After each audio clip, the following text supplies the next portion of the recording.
дар рӯзи шашуми рақобатҳои чемпионати ҷаҳон намояндагони риштаи гӯштини тарзи озод ба майдон баромаданд.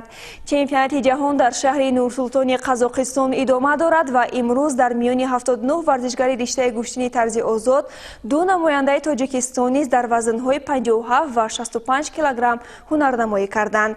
Натиҷаи қувваозмоиҳо дар гузориши навбатӣ. дар чемпионати ҷаҳон оид ба гӯштини тарзи озод дар вазни 57 килограмм узви мунтахаби Тоҷикистон Муҳаммад Икромов дар даври аввал бо варзишгар аз Муғулистон вориди майдон гардида имкони хуби ба даст овардани пирӯзиро дошт.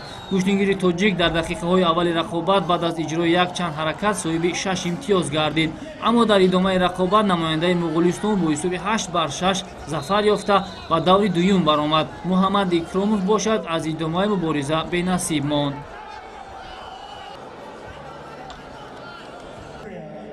намояндаи дигари Тоҷикистон Ҷамшед Шарифов дар вазни 65 килограмм рӯи майдони чемпионати ҷаҳон баромад ва нахуст бо варзишгари Австрия Габриэл Чанатш рақобат намуда варзишгари тоҷик ҳунарнамоии ҷолиб намуд ва бо ҳисоби 10-0 бар ин ҳарифи хеш ғалаба намуд. Ҷамшед Шарифов дар марҳилаи дуюми мусобиқа бо варзишгар аз Канада Вилямс Эммануэл Вилямс қуввозмоӣ намуда намояндаи Канада тавонист бо ба даст овардани имтиёзҳои зарурӣ бар паҳлавони тоҷик бо ҳисоби 5-0 зафар ёфта ба даври навбатӣ барояд.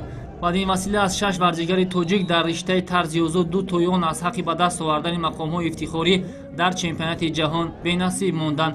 ёдовар мешавем ки ғолибон ва ҷоизадорони чемпионати ҷаҳон роҳхати бозиҳои тобистонаи Олимпии Токио 2020-ро ба даст меоранд.